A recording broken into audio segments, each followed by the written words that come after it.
Good morning students. Last time हमने जो topic पढ़ा था वो था एमटीपी यानी कि medical termination of pregnancy.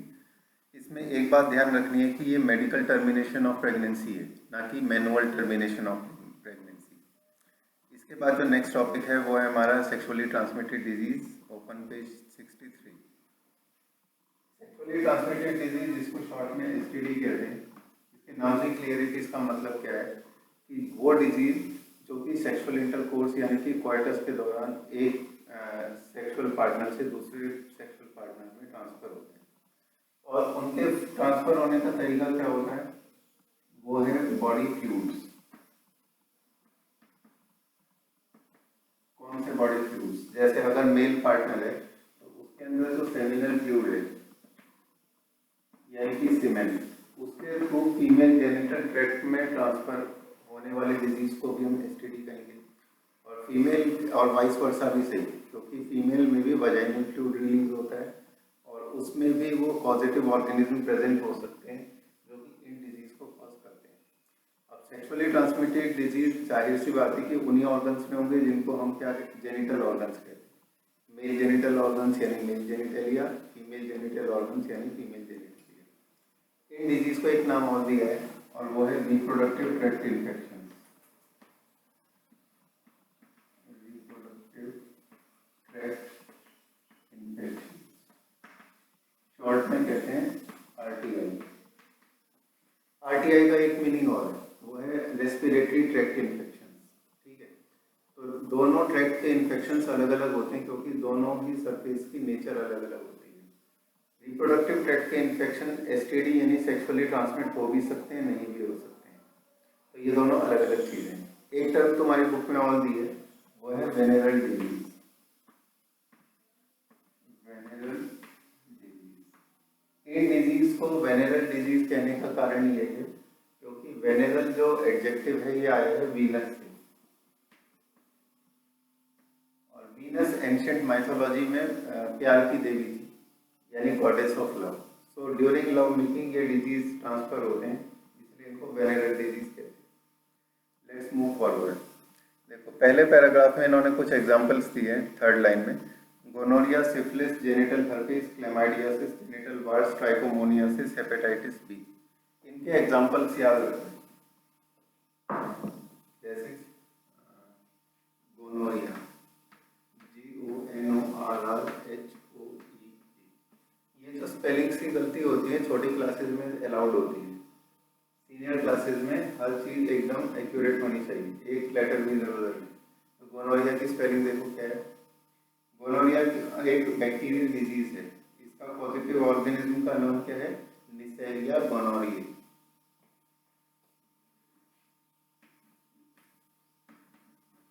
Neisseria gonorrhoeae,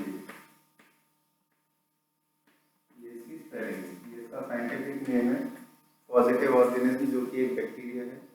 इसके बाद देखो और भी डिजीज दिए हैं जैसे कि syphilis, genital herpes, syphilis, treponema pallidum, इसका पॉजिटिव ऑर्गेनिज्म है ट्रैपोनेमा पैलिडम। TREPONEMA, TALLIDUM, ये है NEISSERIA GONORRHOEA। ठीक है, थोड़ी टिपिकल स्पेलिंग है लेकिन कोई बात नहीं, प्रैक्टिस से सब आ जाते हैं। अब देखो ये अलग अलग टाइप के डिजीजेज हैं जैसे कि chlamydiasis, genital वार्ट्स, trichomoniasis, hepatitis B. और इसके अलावा एक जो सबसे ज्यादा ह्यूमन हिस्ट्री में डिजीज स्टडी किया गया उसका नाम है एड्स। ठीक है, 1985 में जब ह्यूमंस में पहली बार एड्स के केसेस मिले, होमोसेक्सुअल मेल्स के केस में, तब से लेके आज तक मानव इतिहास में सबसे ज्यादा अगर किसी बीमारी का अध्ययन किया गया तो वो एड्स। एड्स का वायरस यानी कि HIV वो फैलता किस तरह से, वो भी इसी रिप्रोडक्टिव ट्रैक्ट इन्फेक्शंस का एक परफेक्ट एग्जांपल है। क्योर नहीं हो पाता उसका एक अलग रीजन है, वो आगे आने वाले चैप्टर्स में हम पढ़ेंगे। अब देखो इन्होंने कुछ और बीमारियों के भी नाम दिए हैं, जैसे कि हेपेटाइटिस बी, जेनिटल हर्पिस, ये भी क्योर नहीं होते। क्योर ना होने का कारण क्या है? ये इनके जो पॉजिटिव ऑर्गेनिज्म है वो लगातार अपनी शेप्स एंड स्ट्रक्चर चेंज करते रहते हैं, जिस वजह से ना तो हमारा इम्यून सिस्टम उसके अगेंस्ट इफेक्टिव रिस्पॉन्स दिखा पाता है, ना ही हम ऐसा ड्रग या फिर ऐसी वैक्सीन डिजाइन कर पाते हैं जो कि उसको काउंटर एक्ट कर पाए। चलो अब बढ़ते हैं आगे। देखो नेक्स्ट पैराग्राफ में दिया है कि ये बीमारियां और किस तरह से फैल सकती है। इंजेक्शन नीडल्स के थ्रू। कौन सी इंजेक्शन नीडल्स? जैसे कि लोग ड्रग एडिक्ट्स होते हैं, वो एक ही सिरिंज से कई लोग ड्रग्स लेते हैं, तो उस तरह से भी वो ट्रांसफर हो सकता है। अभी मैंने बताया था कि ये बॉडी फ्लूइड से ट्रांसफर होते हैं। वो बॉडी फ्लूइड जरूरी नहीं कि सेमिनल फ्लूइड या फिर वजाइनल फ्लूइड ही होगा, वो ब्लड भी हो सकता है। ठीक है, बॉडी का कोई और फ्लूइड, जैसे मदर टू चाइल्ड ट्रांसफर के केस में जो ब्रेस्ट मिल्क होता है उससे भी वो यंग वन में जा सकता है। इसीलिए जो HIV पॉजिटिव फीमेल्स होती हैं उनको ये सलाह देते हैं डॉक्टर कि आप ब्रेस्ट फीडिंग ना करें। ठीक है, इसीलिए कई बार डॉक्टर्स प्रेग्नेंट फीमेल्स का HIV टेस्ट भी करते हैं। इसके बाद आगे बढ़ते हैं।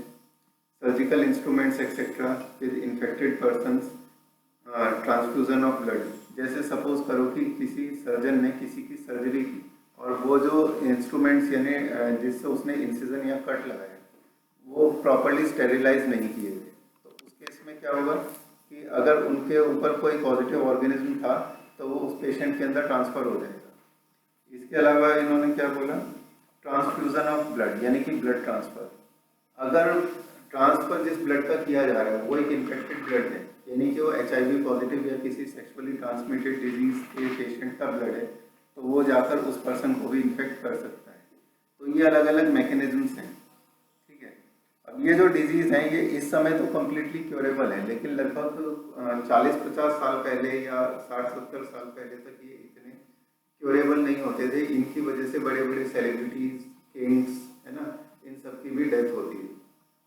जब एक उपचार ही अवेलेबल नहीं है तो फिर क्या किंग और क्या कॉमन मैन, सबकी डेथ होनी है सेक्सुअली ट्रांसमिटेड डिजीज की वजह से। जैसे हमारे इंडिया में भी अगर हम बात करें तो बहुत सारे जो पुराने राजा थे, मुगल शासक, उनकी इसी तरह के डिजीज या नवाबों की इसी तरह के डिजीज से डेथ होती थी।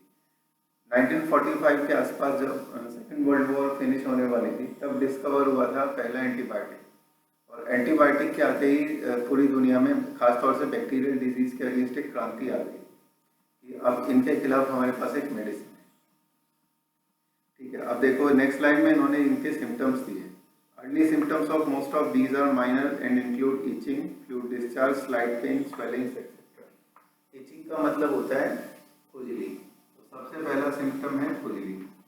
अगर हमें सेक्सुअली ट्रांसमिटेड डिजीज हो रहा है तो सबसे पहले हमें जेनिटल एरिया में खुजली यानी कि इचिंग होगी। फ्लूइड डिस्चार्ज यानी कि वहां से कोई फ्लूइड निकलेगा। खासतौर से फीमेल्स के केस में ऐसा देखने में आता है कि अगर उनको कोई STD है तो वहां से फ्लूइड रिलीज होता है। स्लाइट पेन एंड स्वेलिंग्स, है ना, दर्द और सूजन भी हो सकती है in the genital region. Infected females में ऑफन भी एसिम्प्टोमेटिक। एसिम्प्टोमेटिक का मतलब फीमेल्स में लक्षण नहीं दिखते और इस वजह से भी फीमेल्स इन सारी चीजों को नजरअंदाज करती है and hence may remain undetected for long. Absence or less significant symptoms at early stages of infection and social stigma attached to STDs deter the infected person from going timely detection and proper treatment.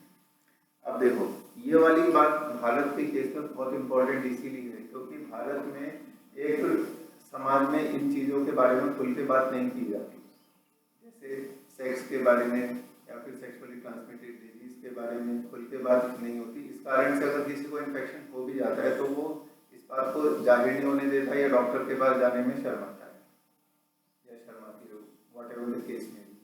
तो इन सब कारणों से क्या होता है कि वो बीमारी अनडिटेक्टेड रह जाती है और उसके फैलने का खतरा हो जाता है और शुरुआती समय में उसके सिम्टम्स भी जाहिर नहीं होते। इस वजह से भी ये मामला बहुत खतरनाक है। अब देखो अगर ये अनडिटेक्टेड रह जाए तो फिर क्या हो सकता है? फिर हो सकती है कॉम्प्लिकेशन यानी कि जटिलताएं। कैसी कॉम्प्लिकेशन? सबसे पहली कॉम्प्लिकेशन लिखिए pelvic inflammatory disease.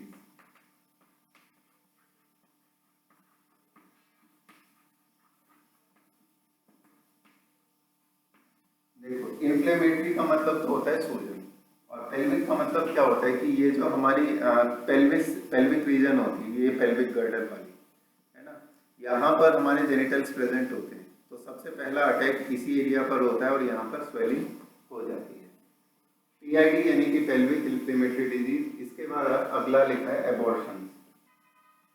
Sexually transmitted disease की वजह से एबॉर्शंस भी हो सकते हैं, यानी कि प्रेग्नेंट फीमेल का ने जो प्रेगनेंसी कंसीव की है वो टर्मिनेट हो सकती है अपने में। इसके बाद लिखा है स्टिल बर्थ। स्टिल बर्थ का मतलब होता है किसी बच्चे का समय से पहले जन्म लेना, यानी कि अपना गेस्टेशन पीरियड जो 9 मंथ्स का या 270 डेज का है उसको कंप्लीट करने से पहले ही अगर वो जन्म ले ले तो उसको स्टिल बर्थ कहते हैं। ठीक है, एक क्वेश्चन मैंने पढ़ा था उसमें ये लिखा था कि गेस्टेशन पीरियड कितने टाइम का होता है, मंथ में करें तो 9 मंथ्स, और डेज में करें तो 270 डेज, और अगर वीक्स में करें तो कितना होगा 36। तो इसके बाद क्या लिखा है इन्होंने, एक्टोपिक प्रेगनेंसी। अगली कॉम्प्लिकेशन का नाम है एक्टोपिक प्रेगनेंसी। ऐसी प्रेगनेंसी जो कि यूटेरस के अलावा कहीं और इम्प्लांटेशन होता है उसको कहते हैं एक्टोपिक प्रेगनेंसी। सपोज करो कि प्रेगनेंसी नॉर्मली इम्प्लांटेशन कहाँ होता है, यूटेरस की वॉल में, लेकिन जाइगोट कहाँ बन चुका होता है, स्टेमा टेम्पुला जंक्शन में। वो वहाँ से इधर आने से पहले ही इसमें फेलोपियन ट्यूब के अंदर ही अगर इम्प्लांट हो जाए, वैसे वहाँ होता नहीं है लेकिन अगर रेयर केस में हो जाए तो वो भी एक तरह की कॉम्प्लिकेशन है, क्योंकि उसमें इंटरनल ब्लीडिंग के या फिर उसके मिसकैरेज के चांसेस बढ़ जाते हैं। फिर लिखा है इन्होंने इनफर्टिलिटी। इनफर्टिलिटी का मतलब निसंतान होना। तो इन सारी बीमारियों के कारण से व्यक्ति के जेनिटल ऑर्गन इस हद तक भी प्रभावित हो सकते हैं कि वो निसंतान हो जाए, यानी कि उसके जो गैमीट काउंट है वो खत्म हो जाए। फीमेल्स के केस में मेंस्ट्रुअल साइकिल गड़बड़ा जाए, एग रिलीज ना हो पाए। मेल्स के केस में स्पर्म काउंट कम हो जाए या स्पर्म की मोटिलिटी कम हो जाए। और even cancer of the reproductive tract, यानी कि मेल्स के केस में तुमने सुना भी होगा कि एक कैंसर होता है प्रोस्टेट कैंसर, और फीमेल के केस में कैंसर है जिसका नाम है यूटेराइन कैंसर, जिसमें यूटेरस को ही काट के फिर अलग किया जाता है, सर्जिकल रिमूवल किया जाता है।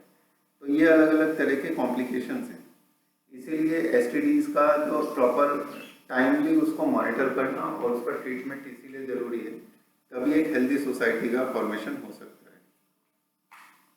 देखो फिर आगे इन्होंने लिखा है ये वाला जो ग्रुप है 15 से 24 साल की एज वालों का, जिसमें यंग एडल्ट्स या फिर एडोलेसेंट्स आते हैं, ये लोग सबसे ज़्यादा इससे इफेक्ट होने के चांस रहते हैं। क्यों? क्योंकि इन लोगों के जो रिप्रोडक्टिव सिस्टम है वो अभी अभी डेवलप हुआ होता है प्यूबर्टी की वजह से, और ये जो एडोलेसेंस होती है इसमें व्यक्ति को नए नए एक्सपीरियंस होते हैं या फिर वह काफ़ी एडवेंचरस नेचर का होता है, इस वजह से भी वो नए नए एक्सपीरियंस करना चाहता है। ठीक है, तो इसमें वो ज़्यादा ससेप्टिबल भी है इन सभी बीमारियों के लिए, तो इनका ध्यान रखना चाहिए। तो क्या करें? There is no reason to panic because prevention is possible, है ना। कुछ बीमारियां हैं जिनका क्योर नहीं है, उनसे मृत्यु ही अवश्यंभावी है, लेकिन कुछ ज़्यादातर बीमारियों का ट्रीटमेंट हो सकता है। तो क्या करें? उनका डायग्नोसिस किया जाए और प्रिवेंशन यानी कि उनसे बचाव किया जाए। 3 इंपॉर्टेंट पॉइंट्स जो इन्होंने दिए जिनके एग्जाम में भी पूछ लिया जाता है। सबसे पहला, अननोन पार्टनर के साथ सेक्स से बचें, यानी सेक्सुअल इंटरकोर्स या क्वार्टर्स उसके साथ ना करें जिसको हम नहीं जानते। पहली बात, मल्टीपल पार्टनर्स के साथ ना करें, यानी कि एक से ज़्यादा पार्टनर्स के साथ ना करें। ठीक है, यानी कि व्यक्ति का एक पार्टनर होना चाहिए, वो भी वो जिसको वो अच्छे से जानता है।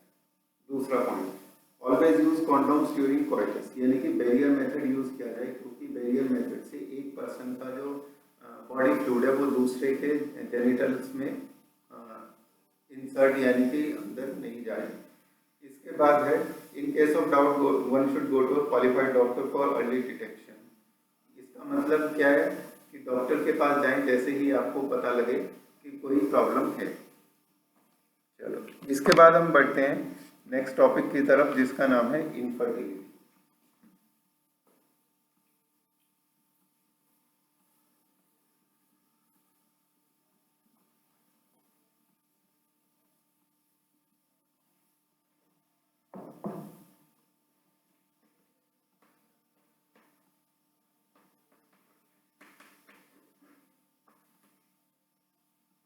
इनफर्टिलिटी शब्द का मतलब है फर्टाइल ना होना, है ना। शुरू में इन लग गया, इसका मतलब नहीं है। फर्टिलिटी का की एब्सेंस को इनफर्टिलिटी कहते हैं। फर्टिलिटी क्यों नहीं है, यानी कि वो जो पर्सन है वो अनप्रोटेक्टेड सेक्सुअल इंटरकोर्स यानी कि कोइटस के बाद भी वो जो कपल है उनके बेबीज नहीं हो रहे, प्रेगनेंसी कंसीव नहीं हो रही, उसको इनफर्टिलिटी कहते हैं, यानी कि निसंतान होना। अब निसंतान होना हमारे देश में काफ़ी बड़ी समस्या है ना। लेकिन अगर हम दूसरे पॉइंट ऑफ व्यू से देखें तो बहुत सारे बच्चे हमारे देश में ऐसे भी हैं जो कि अनाथ हैं या बेघर है, या फिर किसी कारण से उनके माँ बाप की डेथ हो गई है।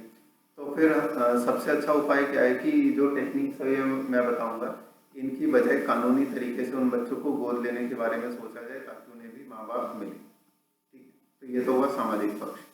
अब हम देखते हैं वैज्ञानिक पक्ष। इनफर्टिलिटी के रीजंस क्या हो सकते हैं। 63 पेज पर बॉटम वाली लाइन में देखो, physical, congenital disease, drugs, immunological और इवन साइकोलॉजिकल। सबसे पहले हम देखते हैं फिजिकल और कंजेनाइटल। अगर किसी व्यक्ति को जन्म से कोई डिफेक्ट है रिप्रोडक्टिव ऑर्गन्स में तो उसको फिजिकल या कंजेनाइटल कहते हैं, यानी कि जन्म से जो डिफेक्ट है। और डिजीज, अब फिजिकल का मतलब ये भी हुआ कि सपोज किसी को कोई इंजरी हो गई या एक्सीडेंट हो गया जिसकी वजह से उसके जेनिटल ऑर्गन्स प्रॉपर्ली काम नहीं कर रहे, रिप्रोडक्टिव ऑर्गन्स प्रॉपर्ली काम नहीं कर रहे। ठीक है। डिजीज, कोई एसटीडी हो गया जिसकी वजह से रिप्रोडक्टिव ऑर्गन्स प्रॉपर्ली काम नहीं कर रहे। ड्रग्स, है ना, किसी ड्रग के साइड इफेक्ट की वजह से ऐसा हो रहा है। इम्यूनोलॉजिकल, इम्यूनोलॉजिकल का मतलब है कि कोई ऐसा एंटीबॉडी हमारी बॉडी में डेवलप हो रहा है जो अपने ही टिश्यूज या ऑर्गन्स के अगेंस्ट के काम कर रहे हैं, जिनको हम क्या कहते हैं, auto immune disorders. Auto immune disorders. Auto immunity क्या होती है और ऑटो इम्यून डिसऑर्डर्स क्या होते हैं, इनके बारे में हम डिजीज वाले चैप्टर में पढ़ेंगे। इसके बाद आती है बात साइकोलॉजिकल। कई बार ये एक व्यक्ति की साइकोलॉजी में होता है कि जिस कारण से वो रिप्रोड्यूस नहीं कर पा रहा या वो डरता है किसी कारण से, तो व्यक्ति के इन सारे जो डर हैं उनको भी साइकोलॉजिस्ट से मिलकर रिमूव करना चाहिए। तो अब ये जो सारी प्रॉब्लम्स हैं इनके रिमूवल के लिए गवर्नमेंट ने क्या किया, कुछ क्लिनिक्स बनाए स्पेशल, उनको कहते हैं फर्टिलिटी क्लिनिक। फर्टिलिटी क्लिनिक्स में सबसे पहले कारण का पता लगाया जाता है कि ये जो कपल है जिसका डिजीज नहीं हो, जिसके बेबी नहीं हो रहा है यानी कि प्रेगनेंसी नहीं हो रही, उसकी प्रॉब्लम कहाँ पर है ना, मेल पार्टनर में है या फीमेल पार्टनर में है। जैसा कि हमारे देश में कहते हैं कि बच्चा माँ को होता है, इसका मतलब अगर बच्चा नहीं हो रहा तो माँ ही जिम्मेदार है, माँ में ही डिफेक्ट है ना, जो कि पूरी तरह से गलत है। क्योंकि अगर किसी इक्वेशन में दो वेरिएबल हैं तो दोनों में से कोई भी वेरिएबल उसके फाइनल रिजल्ट के लिए रिस्पॉन्सिबल हो सकता है। ठीक है। तो फर्टिलिटी क्लिनिक्स उन क्लिनिक्स को कहते हैं जिसको कि गवर्नमेंट ने स्पेशलाइज्ड हेल्थ केयर यूनिट्स के बारे में बनाए, यानी उसको स्पेशली इसी पर्पस के लिए बनाए गए जहाँ कपल्स की जांच की जाए कि उन किस कपल के किस पार्टनर में प्रॉब्लम है और उस प्रॉब्लम को का निदान किस तरह से किया जा सकता है। ठीक है। तो डायग्नोसिस और करेक्टिव ट्रीटमेंट, यानी पहले पता लगाया जाए और फिर उसे करेक्टिव ट्रीटमेंट दी जाए डिसऑर्डर्स के लिए। तो उन सारी टेक्निक्स को जिनके माध्यम से उनकी ट्रीटमेंट की जाती है उन्हें कहते हैं ART यानी assisted reproductive technology. Assisted reproductive technology यानी कि ART। अब ये जो असिस्टेड रिप्रोडक्टिव टेक्नोलॉजी है इसमें देखो कौन कौन सी है। सबसे पहले आती है IVF यानी कि इन विट्रो फर्टिलाइजेशन। अगर बॉडी के बाहर फर्टिलाइजेशन किया जाए और उसके बाद जो उससे जाइगोट बने उसको एम्ब्रियो तक की स्टेज पे ले जाके फिर मदर के अंदर ट्रांसफर किया जाए इम्प्लांटेशन के लिए, तो उस प्रोसेस को इन विट्रो फर्टिलाइजेशन कहते हैं। इन विट्रो का मतलब होता है इन लैब कंडीशंस,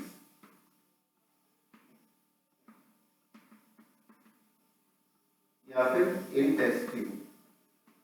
इसीलिए इस तरह से बनने वाला जो बेबी होता है उसको हम कहते हैं टेस्ट ट्यूब बेबी। ठीक है। अब ये तो थी in vitro fertilisation. In vivo fertilisation वो फर्टिलाइजेशन होता है जिसमें कि फर्टिलाइजेशन बॉडी के अंदर हो रहा है, यानी फीमेल बॉडी के अंदर। फीमेल बॉडी के बाहर लैब कंडीशंस में हो रहा है तो उसे इन विट्रो फर्टिलाइजेशन कहते हैं। और इस तरह से बनने वाले बेबी को टेस्ट ट्यूब बेबी भी कहा जाता है। अब देखो इन विट्रो फर्टिलाइजेशन में क्या होता है।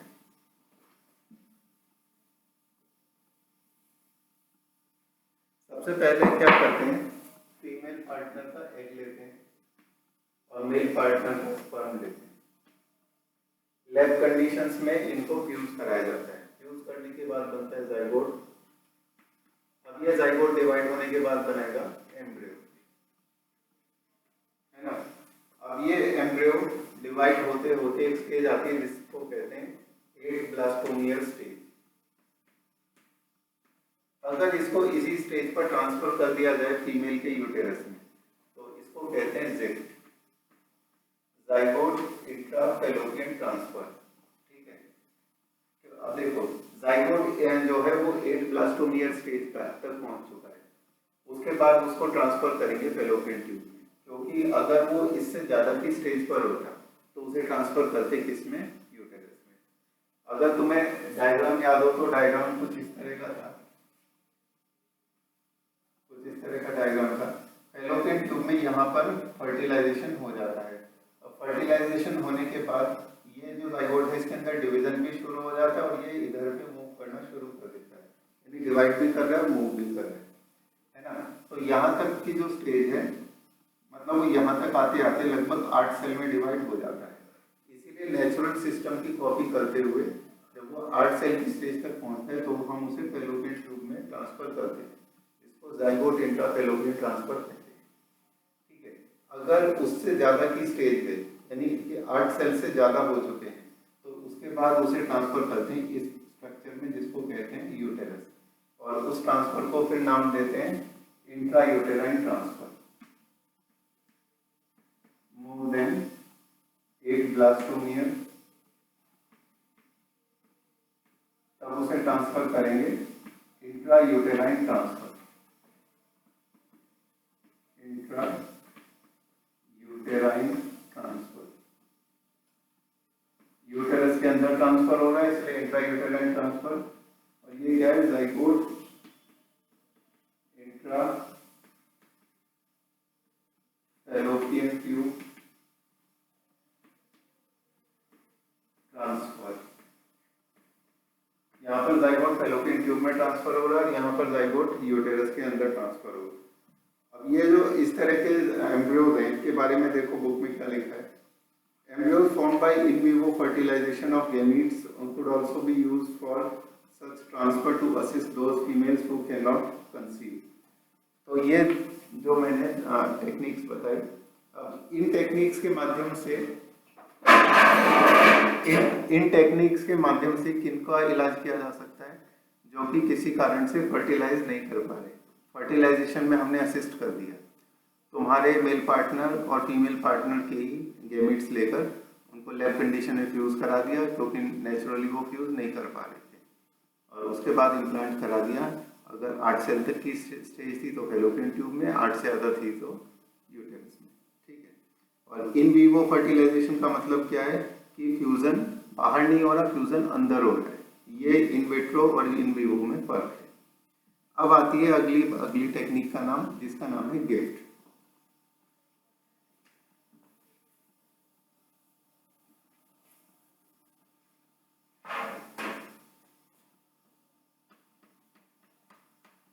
गिफ्ट का मतलब है गेमीट इंट्रा फैलोपियन ट्रांसफर। ऐसी फीमेल्स जो कि एग नहीं बना पाती, उनके फैलोपियन ट्यूब में किसी और हेल्दी फीमेल का यानी कि फर्टाइल फीमेल का जो एग है यानी कि गेमीट है उसको ट्रांसफर करने का जो प्रक्रिया है उसको गेमीट इंट्रा फैलोपियन ट्रांसफर कहते हैं, और इसीलिए ये एक तरह का गिफ्ट है। इसके बाद अब देखो ये वाली जो फीमेल होगी जिसको कि गिफ्ट किया जाता है उसमें अपना एग बनाने की क्षमता नहीं है, लेकिन उसके अंदर फर्टिलाइजेशन और इम्प्लांटेशन हो सकता है। उसके फैलोपियन ट्यूब और यूटेरस में कोई प्रॉब्लम नहीं है, तो उसको ये किया जा सकता है। वो वाली टेक्निक उनको की जा सकती है जिनके फर्टिलाइजेशन में प्रॉब्लम है, तो इसीलिए बाहर फर्टिलाइजेशन करा के तब इम्प्लांट करते हैं। इसके बाद आती है नेक्स्ट टेक्निक जिसका नाम है ICSI, intracytoplasmic sperm injection.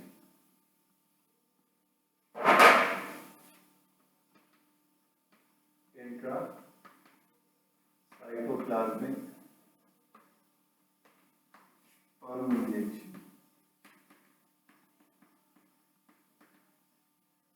ICSI यानी इंट्रासाइटोप्लाज्मिक स्पर्म इंजेक्शन का मीनिंग ये है कि अगर ये एग है और ये इसका न्यूक्लियस है, ये इसका साइटोप्लाज्म है,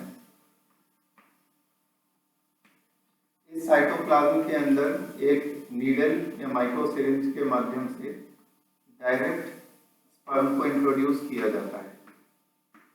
तो उससे क्या होता है कि स्पर्म का जो न्यूक्लियस है उसकी इस न्यूक्लियस के साथ फ्यूजन होने की चांस बहुत ज़्यादा बढ़ जाते हैं।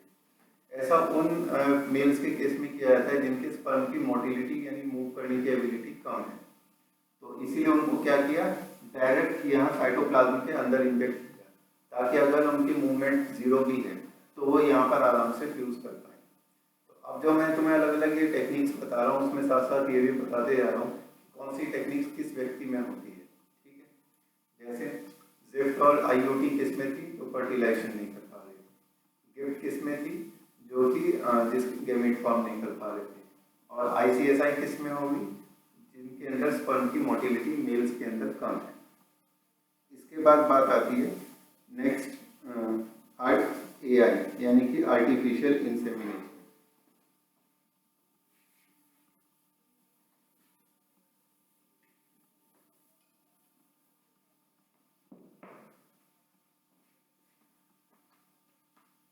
आर्टिफिशियल इंसेमिनेशन, आर्टिफिशियल इंसेमिनेशन असल में और कुछ नहीं है, ये एक सीमेन का ट्रांसफर है फीमेल जेनिटल ट्रैक्ट में। ये उन मेल्स के केस में होता है जिनका स्पर्म काउंट कम है। ठीक है, तो उसमें क्या करेंगे, या तो उसी मेल का जो कि उस कपल का मेल पार्टनर है या फिर किसी और हेल्दी मेल का स्पर्म लेकर उसको फीमेल जेनिटल ट्रैक्ट में ट्रांसफर करेंगे, या तो यूटेरस में या फिर वजाइना में। उसको आर्टिफिशियल इंसेमिनेशन कहा जाता है। तो आर्टिफिशियल इंसेमिनेशन ह्यूमंस में ही नहीं जानवरों में भी यूज होता है। और इसमें क्या चाहिए, इसमें एक हस्बैंड या फिर हेल्दी डोनर चाहिए जिसके स्पर्म्स को एनालाइज करके, जिन ये खासतौर से उनके केस में होता है जिनके स्पर्म काउंट लो होता है, क्योंकि कई बार क्या होता है कि लोगों के सीमेन में स्पर्म काउंट लो है जिस वजह से भी वो स्पर्म वहां तक नहीं पहुंच पा रहे। जैसे सपोज एक इजैकुलेशन में 20 मिलियन है और पर्सन के अंदर रिलीज हो 20 मिलियन होने चाहिए, उस पर्सन के सीमेन में है सिर्फ 100-200, तो वो 100-200 तो रास्ते में संघर्ष के दौरान ही खत्म हो जाएंगे, आगे तक कोई पहुंच ही नहीं पाएगा। इसीलिए आर्टिफिशियल इंसेमिनेशन किया जाता है। इसके बाद बात आती है IUI यानी कि इंट्रा यूटेराइन इंसेमिनेशन। ये जो आर्टिफिशियल इंसेमिनेशन था ये वजाइनल या जेनिटल ट्रैक्ट में था, और IUI यानी इंट्रा यूटेराइन इंसेमिनेशन थोड़ा और आगे है ना, कि स्पर्म्स को हम थोड़ा और आगे तक ले जाके छोड़ देते हैं ताकि और आराम से फर्टिलाइजेशन कर पाए। कहाँ तक, यूटेरस तक। तो ये एक तरह से उन लोगों के केस में जिनके स्पर्म का काउंट बहुत कम है या मोटिलिटी बहुत कम है या तो मूव नहीं कर पा रहे या संख्या में बहुत कम है, उनको डायरेक्ट वहीं पर ले जाकर छोड़ दें, है ना। जैसे कुछ बच्चों को समझ में कुछ नहीं आता तो उनकी स्पून फीडिंग करनी पड़ती, तो ये कुछ उसी तरह से। चलो अब बढ़ते हैं आगे। तो आगे लास्ट वाले पैराग्राफ में देखो इन्होंने क्या लिखा है। तो options are many, all these technique require extremely high precision handling by specialised professionals and expensive instrumentation. तो ये इतना महंगा इंस्ट्रूमेंटेशन और एक्सपर्ट मेडिकल प्रोफेशनल्स की रिक्वायरमेंट की वजह से ही ये जो टेक्निक्स हैं भारत में सब जगह अवेलेबल नहीं है, सिलेक्टेड जगहों पर अवेलेबल हैं, महंगी हैं, सब लोग उपयोग नहीं कर सकते। इसीलिए जहाँ तक हमें उन बच्चों को सहारा देना चाहिए जो कि क्या है, बेघर और अनाथ हैं, जो कि गरीबी से जूझ रहे हैं, उनका हमें साथ देना चाहिए। और दूसरी बात ये जो, लेकिन कारण क्या है कि भारत में अपने बच्चे के ऊपर बहुत जोर रहता है। ये कहते हैं कि अपना खून तो अपना ही होता है, इसीलिए ये चाहते हैं किसी भी तरह से अपना बच्चा हो जाए। लिखा है ना इन्होंने, emotional, religious and social factors are also deterrents in adoption of these methods. अब लोग ये टेक्निक्स इसलिए भी नहीं अपनाना चाहते कि हमें तो नेचुरल तरीके से बच्चा होना चाहिए और टेक्निक्स को नहीं अपनाना है ना, और पैसे की भी समस्या है, तो ये सारे कारण हैं। तो ये जो चीज़ें हैं, जैसे कि कुछ लोग का तुमने देखा होगा कि वो बच्चे के लिए जगह जगह मन्नतें मांगते हैं या फिर कहीं पूजा पाठ कराते हैं या इलाज कराते हैं, तो वो सब क्या है, emotional, religious and social factors हैं जिनकी वजह से लोग अपना ही बच्चा चाहते हैं। तो हमें क्या करना चाहिए, ऑर्फन एंड डेस्टिट्यूट यानी कि गरीब और अनाथ बच्चों का भी सोचना चाहिए कि उनको भी अडॉप्ट हम करें। तो इस तरह से हमने ये वाला चैप्टर फिनिश किया है। तुम लोगों को जो भी प्रॉब्लम हो या क्वेरीज हो, इसके कमेंट सेक्शन में आकर पोस्ट कर देना, या फिर व्हाट्सएप का जो ग्रुप है उसमें पोस्ट कर देना, या फिर मेरे पर्सनल इनबॉक्स में भी कर देना। लेकिन अब कल को मुझे इस चैप्टर तक के सब चीज़, नोट्स और ये जो एक्सरसाइज हैं फिनिश चाहिए। अब जो स्टूडेंट, ये बात मैं अभी इसलिए बता रहा हूँ क्योंकि तुम लोग सीरियसली नहीं लेते। जो स्टूडेंट अब ये नोट्स नहीं दिखाएंगे उन लोगों को मार्क्स भी उसी हिसाब से मिलेंगे, ठीक है, बोर्ड प्रैक्टिकल में। इसे ये धमकी नहीं है, क्योंकि अगर तुम लोग ये काम करोगे तो तुम्हारा ही फायदा होगा, मेरा फायदा नहीं। तो जो दिखाएगा उसी को लाभ मिलेगा।